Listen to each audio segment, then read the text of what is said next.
Winnipeg isn't exactly the first place that comes to mind when you think of mystery and unsolved crimes, but dig a little deeper and you'll find the city has its fair share of cases that leave way more questions than answers. Here are 5 of the most mysterious cases in Winnipeg's history, and why they're still unsolved to this day.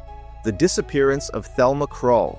On July 11, 2015, 57-year-old Thelma Krull left her home in Winnipeg's East Kildonan neighborhood to go for a morning walk.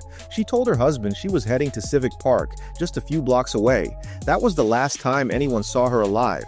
Police found some of her personal belongings, including her glasses and cell phone, in the area around Civic Park. But there was no sign of Thelma herself. For years, nothing turned up.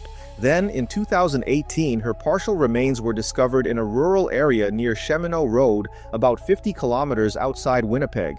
The cause of death was never officially confirmed. Police believe she was abducted and murdered, but who did it and why still remains a complete mystery.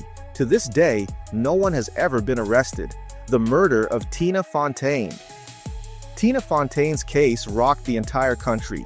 In August 2014, the 15-year-old's body was found wrapped in a duvet cover, weighed down by rocks, floating in Winnipeg's Red River.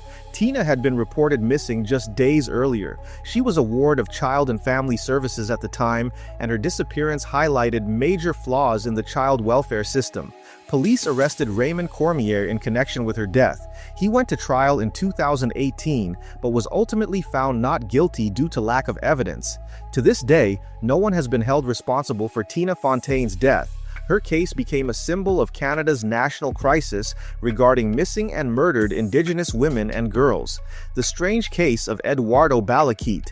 In June 2018, 59-year-old Eduardo Balaquite left his home to go to his second job, a cleaning shift at a commercial building on Key Wayton Street. He never came home. His van was found the next morning in the parking lot, windows smashed, personal belongings inside, but no sign of Eduardo. Police later charged a man named Clifford Joseph with manslaughter and kidnapping, but Eduardo's body has never been found.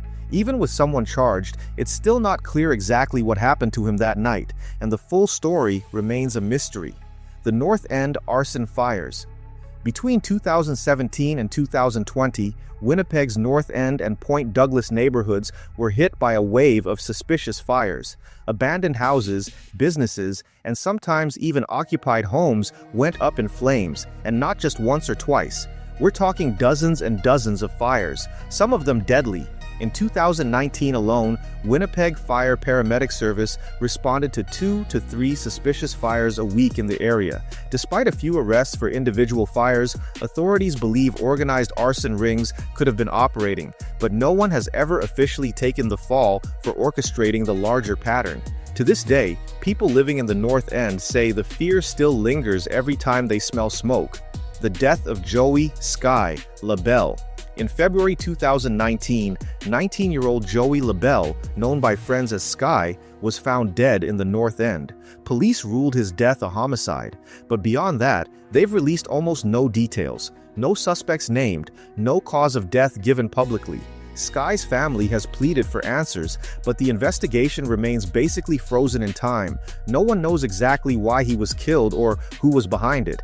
And for his friends and family, it's like time stopped that day, with no closure in sight. Winnipeg's not the biggest city in Canada, but when it comes to mystery, it punches way above its weight. For every case that's solved, it feels like there's another one that just fades into the background, leaving families waiting, wondering, and hurting.